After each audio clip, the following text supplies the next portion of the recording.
What are you thinking about these receivers? Mike Williams, Scotty Miller, Van Jefferson, Skoranek.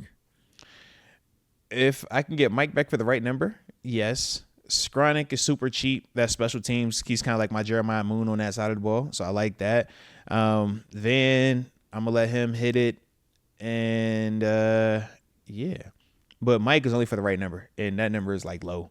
Like I'm not committing anything crazy, but I would be interested to see full all season. What does it look like?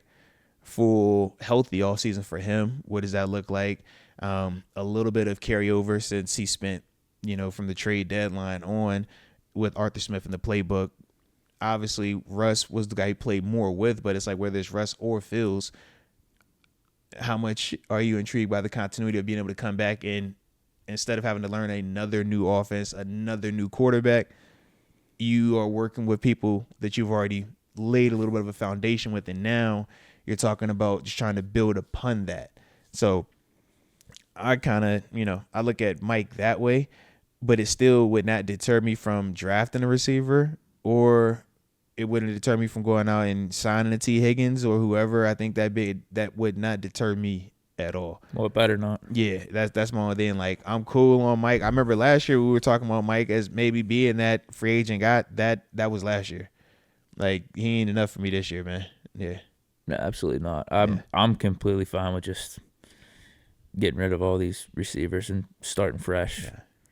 Almost like forcing yourself to go out there and make a different free agent signing. Make sure you draft a receiver in the first or second round, as opposed to playing around and doing the whole keep our options open, make sure that we sign the best deal possible, or make sure our numbers are right and we're negotiating at the proper leverage. It's like, no, just we know what we need to do. Just start fresh, get new players in here, force yourself to do that.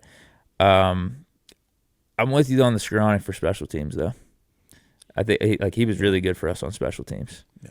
So we saw that multiple times. As the sixth receiver, being like our new Darius Hayward-Bay, I would bring back the Miles Boykin. Like that's all that is, and yeah, I'm not expecting anything from him from a receiving standpoint. Even though he did give us some blocking, did give us some of that. Yeah, some moments, but I'm trying to get out of that offense as well. I don't want Ben Skoranek out there for 20-30% of the snaps. I agree. I want Skoranek on the team, but I want Skoranek to be special teams, and on occasion you might get a blocking rep. Like, I don't want an offense where Skoranek is getting 20-30% of the snaps.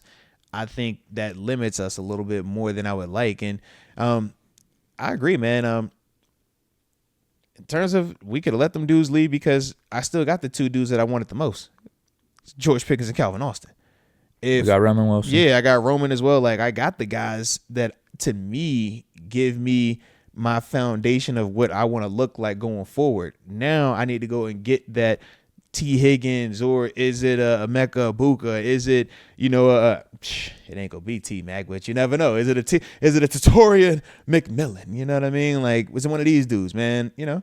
So I look at it, or maybe it's a Matthew Golden. Like, who knows? You know what I mean? So as long as we got our big, like, foundational three pieces, the GP, the Roman, the Calvin, I'm pretty cool with however we want to fill in those pieces, as long as we're still getting the big fish. Yeah. But Skronek's cheap labor, and I don't think of the names that we currently have on the roster or the guys that we would potentially talk about signing. Those dudes aren't the Ben Skronek special teams type.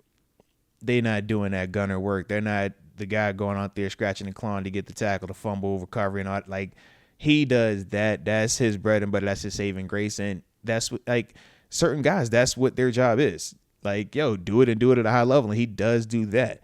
So as long as that still is cheap, which it is, I just think that is going to constantly be what sets him out from a GP, from a Roman, from a Calvin, from a Mike Williams, and more definitely from a T. Higgins. Because of all them dudes I just named, none of them dudes is giving us special teams, core four, any of that type of stuff, man. Yeah.